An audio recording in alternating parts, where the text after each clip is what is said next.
La une de l'équipe, Tanguy ? La une de ce dimanche, furie totale après le 6-4 entre l'Angleterre et la France pour la 3e place de ce mondial. Mbappé en une avec ses 10 buts en Coupe du Monde. 185e match pour Didier Deschamps, 14 ans de mandat, un titre mondial, 2 finales Euro 2016 et puis Coupe du Monde 2022. Deschamps reste-t-il le meilleur sélectionneur ? Je vous laisse un peu réfléchir parce que Didier Deschamps a eu des mots à la fin de la rencontre. Alors, Ouais, qu'est-ce qu'il a dit ? C'était au micro de Beansport. C'était une journée évidemment très particulière pour moi avec tout ce que l'équipe de France représente dans ma vie. 14 ans à la tête de la sélection. Même si toutes les bonnes choses ont une fin, je sais très bien que l'équipe de France va me manquer. Salut l'artiste. Ok. Deschamps restera-t-il le meilleur sélectionneur des Bleus ? Ouais. Je pense, ouais. Ouais. Oui. Parce qu'il faut être pas sûr. Hidalgo ? Jacquet, Batteux. Non, moi, Jacquet. Jacquet pour vous ? Non, mais s'il y a un match, c'est avec Jacquet. Hidalgo, non ? Par rapport à ce qu'on a vu sur le terrain ? Je sais pas, je pense que la Coupe du Monde, c'était tellement... Bah, c'était plus court. Hidalgo, il part du néant intense. pour. Non, 82, 84, 86. Oui, mais je pensais Il est là, spontanément. 82, 84, pardon. Il est le depuis 76, socle Hidalgo, en fait. Ouais, mais ensuite. Vous trouvez qu'entre Hidalgo et Jacquet, il y a une cohérence ? Oui, il peut y avoir une cohérence. Moi, je trouve que sur Hidalgo. Non, mais je trouve c'est notre vision qu'Hidalgo du foot, hein. sort d'une. La France en est rien, ou quasiment rien, avant Hidalgo. Hidalgo Platini. Et Hidalgo arrive à construire une équipe, à construire des personnalités et en fait à construire le socle sur lequel le football français va s'appuyer par la suite. Alors, d'autant plus que Didier Deschamps a 14 ans, donc c'est sûr que plus tu as d'années, Ouais. plus tu as de chances d'avoir de titres et de. Pas tout à fait d'accord. Hidalgo, c'est Platini, Jacquet, c'est Zidane, Ouais. Mais moi, Deschamps, je c'est suis pas tout à Griezmann, fait Mbappé. d'accord avec ça. Bah, plus Ah, Mbappé. pardon, excusez-moi.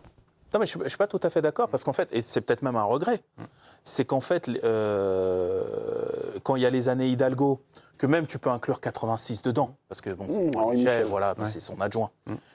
Mais en fait, derrière, comme ça n'a pas gagné la Coupe du Monde, ils ont gagné l'Euro, et les Français, c'était les Brésiliens d'Europe. Ton identité, elle était là.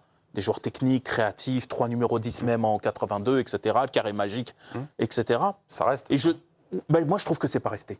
C'est-à-dire que l'identité de 98, elle est tout sauf celle-là. Non, mais Identité- non, mais Ah non, mais c'est pas ça. resté. Ce qui reste. Ah oui, pardon, il y a une non, empreinte. excuse-moi. Alors Il y a moi, une je pensais que empreinte tu de ça. disais que derrière, Ah non, ça a ça fait a des pas suivi, petits non, et que non, ça. non. Moi, je trouve que le vrai. Ça, c'est dommage. Ça. Voilà, le vrai héritage de ce qu'est devenu l'équipe de France, en fait, il est en 98. C'est-à-dire que derrière, ça va définir, pour le meilleur, pour le moins bon, tout ce que va devenir le football français. C'est-à-dire un football d'hommes clés, physique, athlétique, rigoureux, plein de choses. Mais voilà. Et Ouais, c'est pas si vrai 2000, 2006. De quoi ? Il y a quand même un peu plus de. 2000, il y a une sorte d'esthétique. il y a une sorte de, de panachage absolu Oui, de entre l'ensemble. l'offensive, etc. 2006, il y a quand même des phases de jeu. qui sont quand même- Mais 2006, je trouve que c'est plus une épopée. Mais je trouve après, mais l'identité française, tu vois, même en Ligue 1, même dans la formation, je trouve qu'elle est vachement impactée. Tu vois, les DTN et tout, ils sont vachement De impactés par le fait 98. que, ouais, Oui, avec tu vois, ça définit, cet état d'esprit. tu vois, ça définit ton identité. Même si ça change maintenant, je trouve, dans la Ligue 1. Sans doute. Ouais, il y a plus de peut-être Alors, de joueurs. Alors, on a fait Ouais. l'histoire du football français. Non, mais moi, je- Deschamps là-dedans. Je mets Jacquet. On n'a pas parlé de Jacquet. Ouais. Jacquet, il reprend quand même l'équipe de France en 93 après France-Bulgarie. Elle est quand même au fond du sachet. C'est quand même la période la plus critique du football français de ces années-là. Il fait un Euro 96 qui est bon, la Coupe du Monde. Et puis, je sais pas, le mythe de la Coupe du Monde, d'aller chercher la première Coupe du Monde de ce pays, C'est indépassable. c'est quand même un truc. tu pètes un plafond de verre. Souvenez-vous de ce que ça représentait à l'époque pour nous, une possibilité de gagner la Coupe du Monde. C'est le truc qui était impossible. C'était un truc impossible. C'est vrai, il a Franchement, raison. on s'est dit l'équipe de France, on gagnera tout, mais on gagnera jamais la Coupe du Monde. On n'est pas ficelé pour ça, on n'est pas conçu C'est pour un ça. truc d'allemand, quoi. C'est pour les autres. Non, mais c'est pour les autres, mais c'est Ah pas oui. pour nous. C'est vrai, il a raison. Et franchement, le gars, il est allé la chercher. Et quand tu dis que. Il y a Deschamps déjà là-dedans. Non, mais. Voilà, Dans non mais l'histoire. quand tu dis Henri Michel et son adjoint, c'était Avec Hidalgo. le maire, c'est aussi Jacquet quand même. Oui, peut-être. C'est vrai. Et l'Euro 2000, enfin toi tu le sais mieux que nous. C'est le prolongement. Ouais, donc Jacquet, Oui, c'est on est vrai, quand c'est même vrai, sur c'est un truc qui pour moi est phénoménal. Maintenant, on va parler, c'est le jeu des comparaisons et tout ça, ce qui est normal au moment où le grand livre de Didier Deschamps donc, se tourne. Qu'est-ce qu'il va transmettre, Didier ? Qu'est-ce qu'il transmet là après 14 ans de magistère, 14 ans de loin, il part, ok. Qu'est-ce qu'il transmet ? C'est dur de comparer les époques. Moi, je me souviens, parce que s'il y a un souvenir à retenir, moi, paradoxalement, ce sera le France-Ukraine au Stade de France. où il renverse. 2013. Parce que je trouve qu'il symbolise le moment où Didier Deschamps prend l'équipe de France. Il prend une équipe de France qui a déjà gagné, mais par contre, il prend l'équipe de France qui souffre d'un désamour que je pense elle n'a jamais traversé dans son histoire. D'une vraie rupture avec les supporters, avec le peuple du foot, avec même les instances, avec les politiques, avec à peu près tous les acteurs de la société. Vraiment sur les centres de Nice-Na, là, à ce moment-là. T'es sur les centres de Nice-Na, t'es sur des euros très très très compliqués. T'es pas sur la meilleure génération de l'histoire. Hein. On s'est revu la première compo de Didier Deschamps. Tu dis ah ouais, sur les joueurs qu'il y avait sur le terrain. Et il y a ce match aller cataclysmique en Ukraine. Et là, vraiment, il y a une rupture. C'est même plus, je pense, que France-Bulgarie, il y a une rupture avec les supporters. Ils disent cette équipe est insupportable et on va d'ailleurs arrêter de la supporter.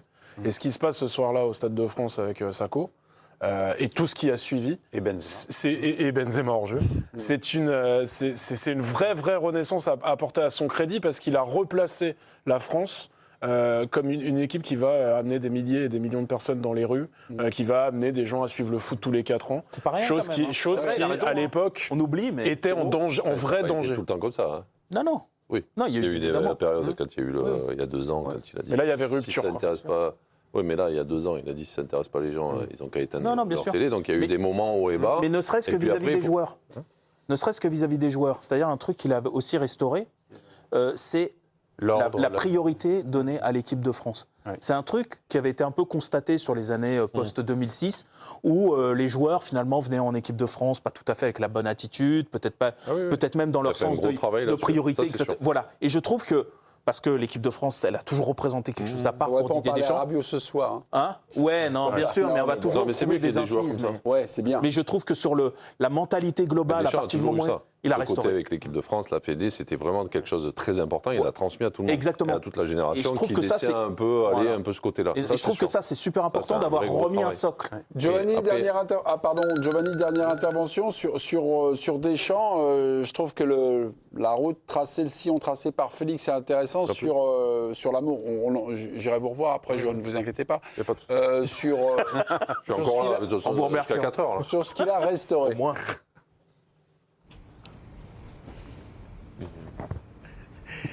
Oui, et d'ailleurs c'est ce que j'ai pu vraiment constater depuis 2 ans que je suis cette équipe de France. Il y a un côté où c'est vrai que nous parfois on a été critiques, parfois parce qu'on s'est ennuyé devant la télé, mais ce que j'ai pu constater c'est qu'il y avait un décalage quand même énorme entre ce que nous, suiveurs du foot, que ce soit journalistes, consultants, et le grand public où il a une cote de popularité qui est assez incroyable. Quand tout le monde parle de Deschamps, c'est toujours rattaché à la gagne, au succès et évidemment au respect de l'équipe de France. Dave l'a évoqué. Et la question que je me posais, mais même parce que j'ai pas connu, et peut-être que vous avez connu, est-ce qu'il y avait autant ce décalage sur la cote d'amour d'Aimé Jacquet entre les spécialistes et le grand public? Il y a eu, on est bien placé, nous, la maison, l'équipe, pour voir qu'il n'y a eu pas toujours une cote d'amour avec. Oui, mais lui, il parlait du public. Oui, mais le public. En fait, c'est ça, le public, oui. Le public, oui. Il y avait aussi. Surtout après, quoi. On peut avoir ce décalage-là, oui. Il y avait ce décalage-là parce que les matchs on va parler entre l'Euro et la Coupe du Monde, puisqu'on était déjà qualifié pour la Coupe du Monde 98, donc il n'y a pas eu d'éliminatoire, il y a eu beaucoup de matchs amicaux. Et oui, il y avait peut-être pas un désamour, mais il y avait une inquiétude, il y avait un pessimisme latent. Et puis c'était une autre époque, c'était une époque où on avait moins accès aux joueurs, aux insides, à ce qui se passait à l'intérieur du truc. Et les gens n'étaient peut-être pas vraiment conscients de ce que Jacquet était en train de construire avec son socle et son joueur. C'était moins transparent que ça l'est aujourd'hui. Et il y avait moins de débats, beaucoup moins de débats. Il y avait moins de débats. C'est-à-dire que ce qu'on fait là ou que d'autres font, ça n'existait pas à l'époque. Donc ça veut dire que tout ce truc où les gens réfléchissent foot, écoutent, regardent, confrontent leur avis... Se trompent. Non, se trompe et nous avec. Oui, le foot passe son temps à nous donner tort à tous. Mais ce que je veux dire, c'est que ça n'existait pas. Donc si tu veux, il y avait un truc, le foot était un sport que tu constatais. C'est-à-dire tu gagnes, ok, t'es content, t'as perdu, tu cherches pas trop à savoir pourquoi. Tu vois, il y avait ce truc-là. Nous, aujourd'hui, le moindre match amical... un peu, pas super abouti. Le moindre match amical. Voilà, le moindre match, on le passe au tamis, etc. Donc, c'est-à-dire, et les gens avec. Et puis, tu sais, par exemple, Jacquet, quand il part vers la Coupe du Monde, il sort du groupe Eric Cantona et David Ginola. Ah ouais. Quand tu n'as pas encore gagné, alors a posteriori, quand tu as gagné, évidemment, tu es un génie. Parce que tu as privilégié l'état d'esprit de l'équipe en écartant les stars. Mais toi, quand tu es spectateur, journaliste, supporter de l'équipe de France, amoureux du jeu et des joueurs, et que tu vois Eric Cantona dehors, David Ginola dehors, tu te dis, mais c'est possible de faire ça? C'était avant l'Euro 96. ça. Oui, Voilà. mais surtout, tu gagnes, t'as rien gagné. Alors évidemment, derrière, a posteriori, tu te dis, d'ailleurs, tout le monde l'imite. Tout le monde l'a imité, plus ou moins imité. Et Deschamps l'a aussi imité. Bien sûr. Déclaration de Kylian Mbappé au micro d'M6 sur la DER de Deschamps. Alors, qu'est-ce qu'il nous a dit, le Kicks, au niveau de la legacy? Je vais vous dire ça tout de suite. Ah oui. Tu nous excuses si on t'embête. Non, pas du tout. Voilà. Je pense qu'il y a eu demi-temps différent ce soir lors de la première. Je comprends ceux qui pensent que c'est du foutage de gueule, qu'on n'a pas respecté le maillot, on a été humain et malheureusement, on ne peut pas se le permettre. On était complètement sonnés. La suite en deuxième mi-temps, on est redevenu des joueurs de haut niveau, on ne parvient pas à gagner et c'est surtout dommage pour le coach. On voulait faire quelque chose pour lui. Malheureusement, notre première mi-temps donne l'impression qu'on l'a laissé tomber. Ce n'est pas ce qu'on souhaitait. On remercie Didier Deschamps pour tout ce qu'il a fait. Ce match n'entachera pas la légende qu'il est. Très bonne conclusion, signé Kylian Mbappé. Donc Zidane, information de l'équipe, alors que la date de l'officialisation de son arrivée n'est pas encore connue. Mais ça, attendez, Zidane commencera le 1er septembre à la tête des Bleus. Puis ce soir, Philippe Diallo a annoncé que le sélectionneur, le futur sélectionneur, son nom sera donné dès la fin du mois. Donc là, on attend. Giovanni, on vous embrasse. Suspense. C'est Zizou. Merci beaucoup, Giovanni, on vous embrasse. Jérémy Janagro aussi, grosse bise et bon retour.